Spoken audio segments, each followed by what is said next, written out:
बिस्मिल्लाहिर्रहमानिर्रहीम। अस्सलाम वालेकुम मास्टरमाइंड्स, कैसे हैं सब लोग? आप ठीक ठाक हैं?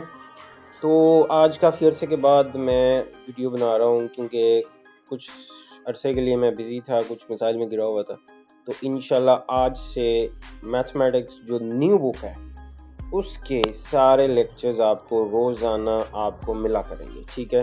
तो 1.1 का लेक्चर मैंने अपलोड कर दिया हुआ है। तो आज बेटा हम करेंगे एक्सरसाइज 1.2, इसका आप क्वेश्चन नंबर 1 करेंगे, ठीक है? एक एक वीडियो में एक एक क्वेश्चन समझाऊंगा ताकि छोटी वीडियो हो, आसानी से आपने एक क्वेश्चन समझना, एक क्वेश्चन एक छोटी वीडियो में आप आराम से समझ लो 10-15 मिनट में।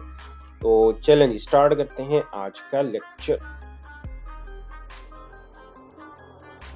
बार पेपर में आ चुकी है, अच्छी तरह तैयार कर ले। एनी पार्ट जी, तो आज का हमारा टॉपिक है बेटा रेडिकल एक्सप्रेशन। कौन सा टॉपिक है जी? रेडिकल एक्सप्रेशन, ठीक है? अब सबसे पहले हम इसकी डेफिनेशन पढ़ते हैं। पहले मैं डेफिनेशन को रीड करता हूँ, फिर मैं डेफिनेशन को एक्सप्लेन करता हूँ। डेफिनेशन एज इट इज आपने याद करनी जैसी बुक में लिखी हुई है ताकि आपको नंबर पूरे मिल सकें, ठीक है? क्या definition? If n is a positive integer greater than 1 and a is a real number, then any real number x such that x is equal to nth root of a is called nth root of a। तो ये एक definition है आपकी radical expression की, ठीक है? अब मैं आपको इसको एक्सप्लेन करता हूं कि ये कैसे बनता है nth रूट।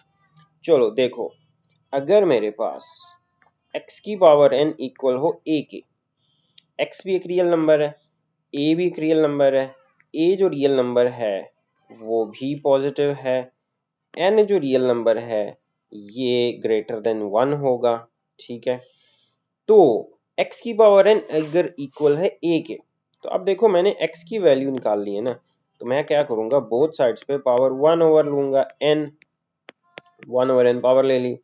अब यहां से आपको पता है x x से कैंसिल हो जाएगा, तो a की पावर क्या हो गई 1 ओवर n। तो इसको मैं कहूंगा x को a का nth रूट।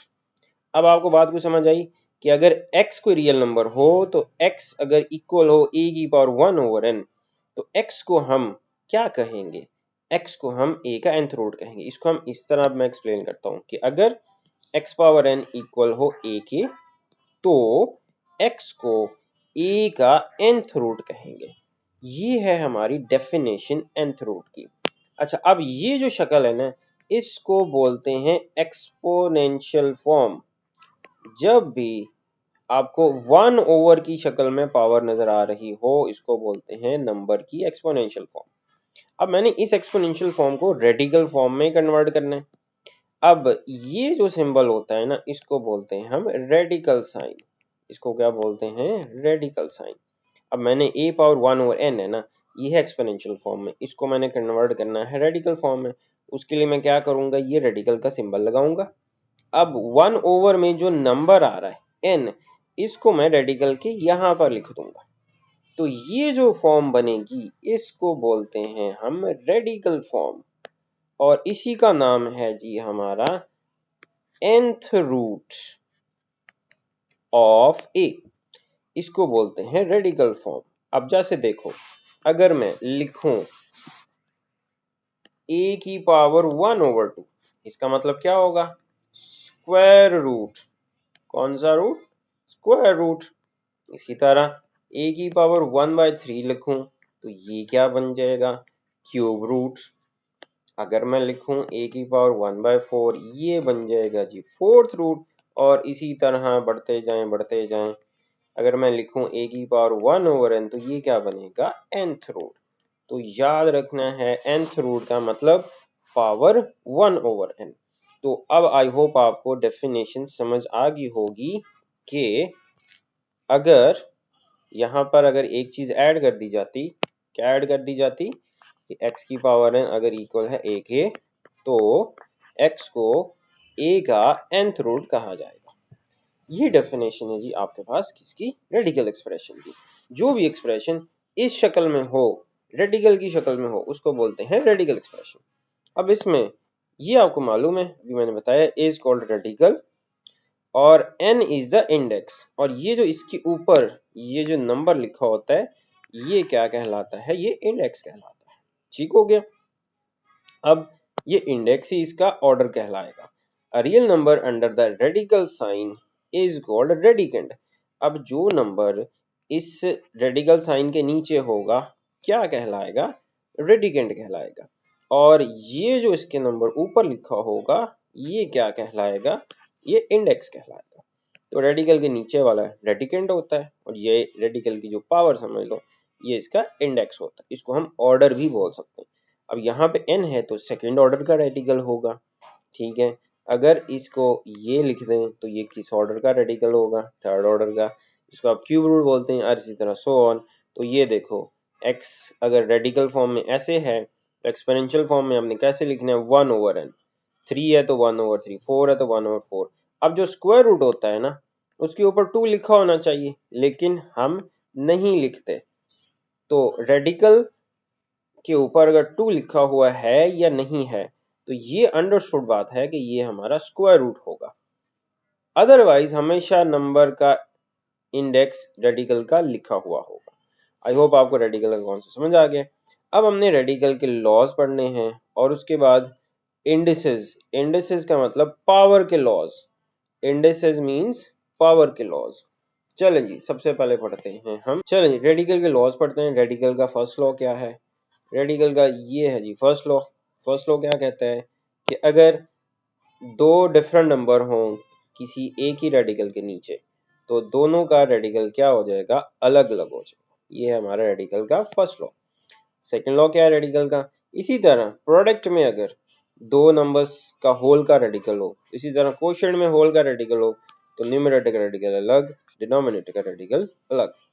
इसी तरह नेक्स्ट है कि अगर रेडिकल का जो रेडिकेंड आ रहा है इसकी पावर हो a की पावर m हो और फिर उसका nth रेडिकल हो, nth ऑर्डर का रेडिकल हो, तो हम अगर पहले इनके ऑर्डर्स को चेंज कर दें, मतलब पहले हम रेडिकल ले लें और फिर उसकी पावर ले लें, या पहले पावर ले लें फिर उसका रेडिकल ले लें, तो उससे कोई फर्क नहीं पड़ेगा। ये इंटरचेंज होने से आंसर सेम आता है, ये इक्वल होते हैं। इस तरह फोर्थ रेडिकल का लॉ, ये सबसे इंपॉर्टेंट लॉ है। क्या है कि अगर यहाँ पर a कोई रेडिकेंड है, ये जो इंडेक्स है और पावर है ये अगर सेम हो तो वो क्या हो जाएगा? वो कैंसिल हो जाएगा। इसको मैं ऐसे भी लिख के समझाता हूँ। अगर a की पावर n है और उसका रेडिकल भी nth ऑर्डर का है, मतलब ये पावर और रेडिकल का इंडेक्स सेम हो जाए तो रेडिकल क्या हो जाएगा? कैंसिल हो जाएगा। क्या आंसर आ जाएगा? a। इसी तरह जैसे देखो a स्क्वायर का स्क्वायर रूट क्या होता है? कैंसिल हो जाएगा। a क्यूब का क्यूब रूट क्या हो जाएगा? Radical cancel. क्या आंसर आ जाएगा? ए। तो ये है रेडिकल के लॉज। अब आ जाए लॉज ऑफ इंडिसेस, पावर के लॉज। पावर के लॉज क्या कहते हैं? सेम उसी तरह ही होंगे तकरीबन, ये जैसे मिलते होंगे। पहला पावर का लॉ एक्सपोनेंट के लॉज कह ले, ठीक है। तो पहला लॉ है a power m into a power n। अब पावर में ये जो नंबर होता है ना जिसकी पावर होती है इसको बोलते हैं बेस, और ये जो इसकी पावर होती है ये इसका एक्सपोनेंट कहलाता है। क्या कहलाता है? एक्सपोनेंट या इंडेक्स। ठीक हो गया।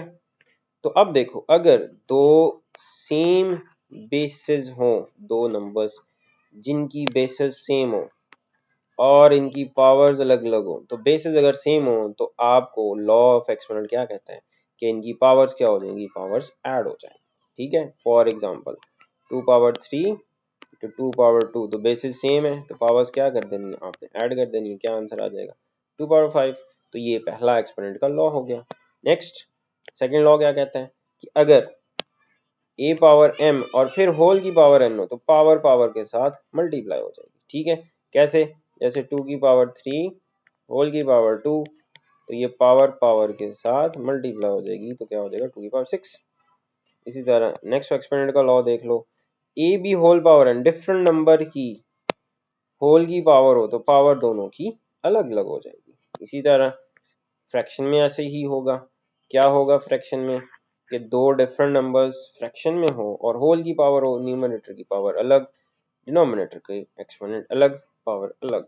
Next e power m over e power n। अच्छा अगर दो नंबर्स फ्रैक्शन में हो और उनकी बेसिस सेम हो तो नीचे वाली पावर ऊपर वाली पावर में से माइनस हो जाएगी। ये जैसे एग्जांपल देता हूँ 2 की पावर 3 ओवर 2 की पावर 3, तो बेसिस एक जैसी है, नीचे वाली पावर ऊपर वाली से माइनस, क्या आंसर आ गया 2 की पावर 1।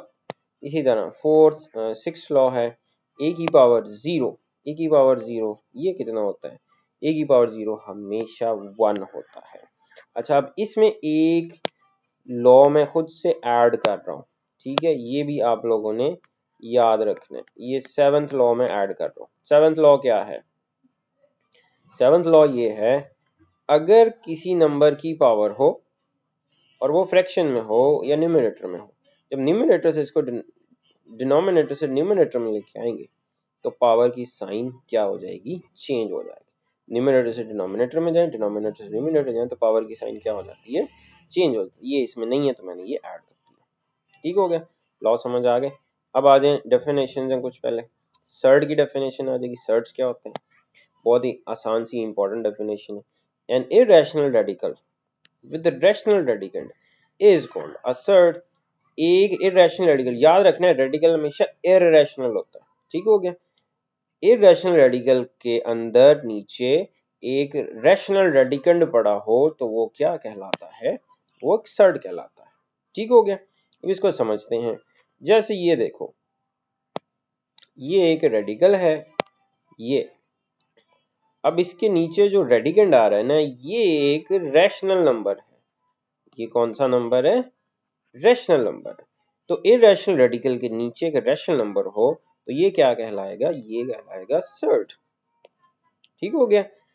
अच्छा जी, इसी तरह देखो स्क्वायर रूट 2 ये भी एक सर्ड है, 11 का क्यूब रूट ये भी एक सर्ड है।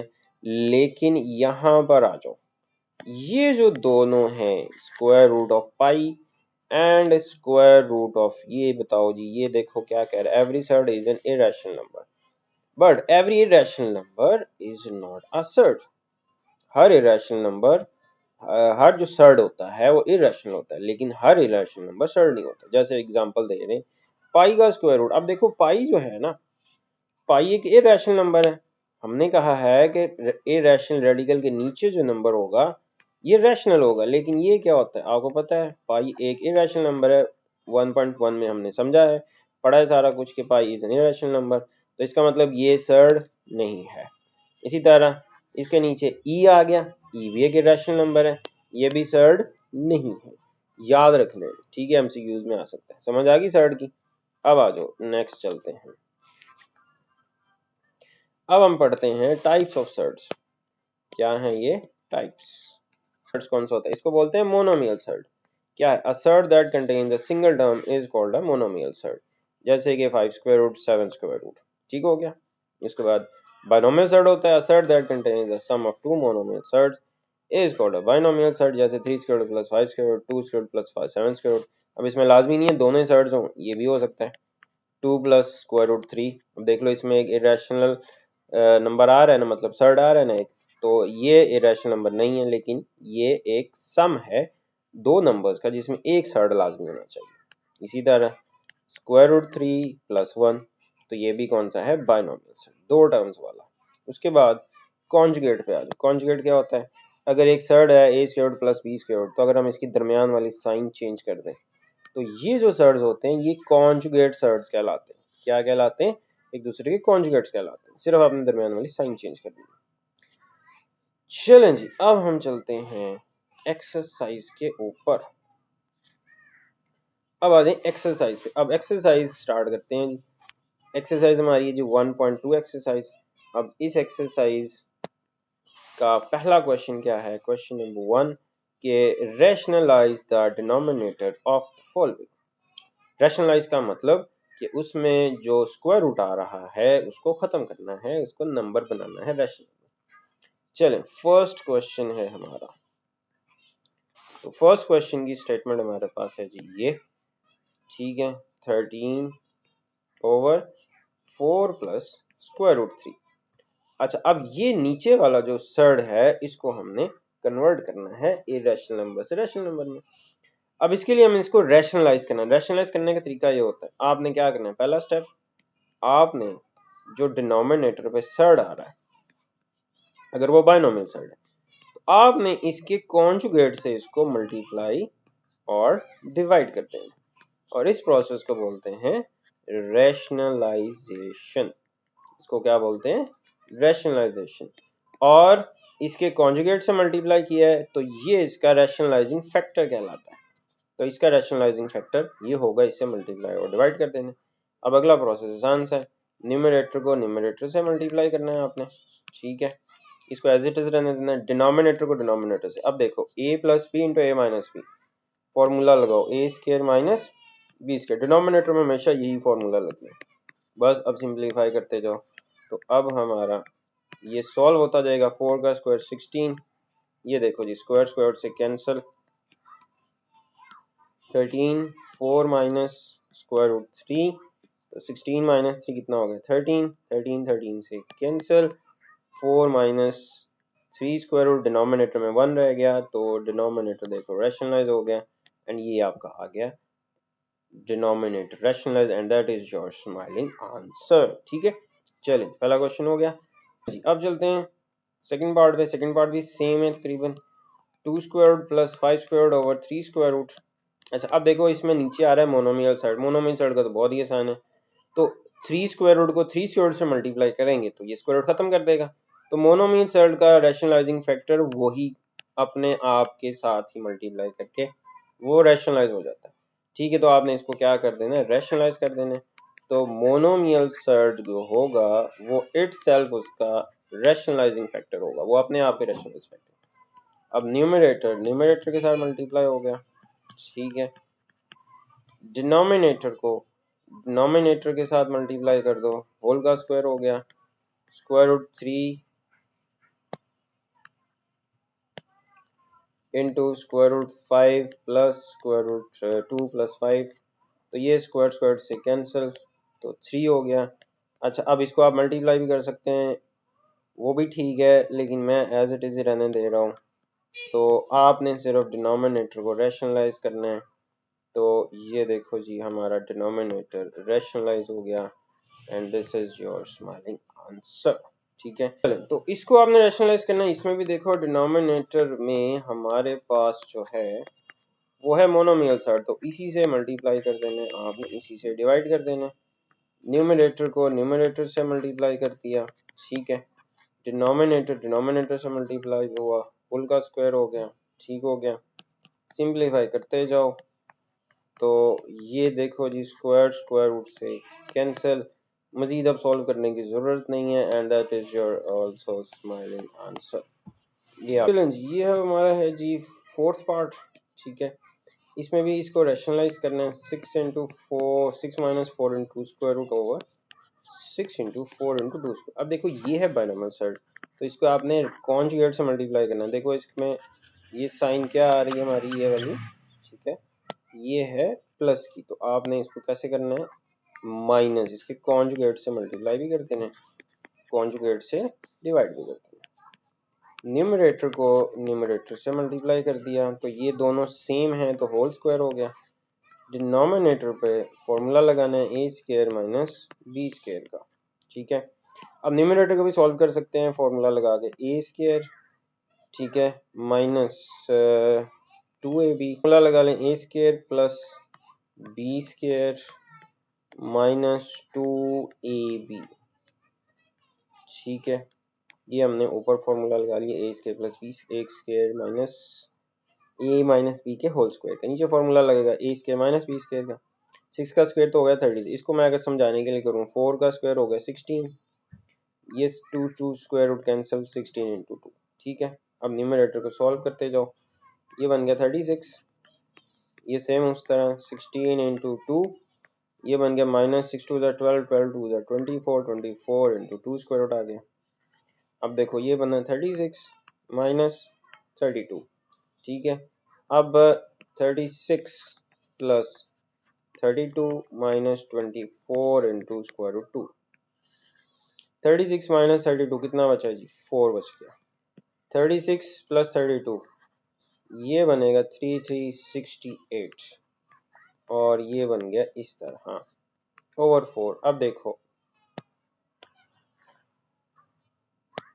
अब देखो जी न्यूमरेटर में से क्या कॉमन आ रहा है, आप अगर हम इसमें से 4 को कॉमन निकाल लें, 4 कॉमन निकाल लो, 4 कॉमन निकाला, 4 1 जार 4, 4 7 जार 28, उसके बाद 4 6 जार 24। ठीक है, तो अब यहाँ पे ये डिनोमिनेटर का 4 कैंसिल हो जाएगा, तो ये देखो जी आंसर आ गया 17 minus 6 into 2 square root, and that is your required answer. ये है पार्ट फिफ्थ आपका। सेम वैसे ही करना है आपने, 3 square root minus 2 square root over 3 square root plus 2 square root. ठीक है, तो चलो जी रेशनलाइज करें। डिनोमिनेटर को कॉन्जुगेट से मल्टीप्लाई कर दिया, कॉन्जुगेट से ही डिवाइड कर दिया, रैशनलाइजेशन कहते हैं। हाँ जी, न्यूमरेटर न्यूमरेटर से मल्टीप्लाई हो गया, 3 square root minus 2 square root whole square हो गया। डिनोमिनेटर पे आप फॉर्मूला लगाओगे, a plus B into A minus B क्या होता है, A square minus B square. ठीक है, अब न्यूमरेटर में आपने फॉर्मूला लगाना है a माइनस बी के होल स्क्वायर का, क्या है जी, A square plus B square minus 2ab, ये फॉर्मूला लग गया न्यूमरेटर में। डिनोमिनेटर में देखो जी, ये स्क्वायर स्क्वायर रूट से कैंसिल 3 रह गया, ये स्क्वायर स्क्वायर रूट से कैंसिल 2 रह गया। ठीक है, तो अब न्यूमरेटर में सिर्फ सिंप्लीफिकेशन करनी है, स्क्वायर स्क्वायर रूट से cancel 3 plus 2 square square root से कैंसिल 2 वैसे का वैसे ही आ गया। अब स्क्वायर रूट दो अलग अलग हो तो प्रॉपर्टी पड़ी थी, तो स्क्वायर रूट क्या हो जाएंगे, कंबाइन हो जाएंगे, दोनों का सेम स्क्वायर रूट हो गया, 3 स्क्वायर माइनस 2 1 हो गया। ठीक है, तो ये बन गया 3 plus 2 5 minus 2 and 2 square root 6 over 1, लिखें ना लिखें और 1 से डिवाइड करने से कोई फर्क नहीं पड़ता है।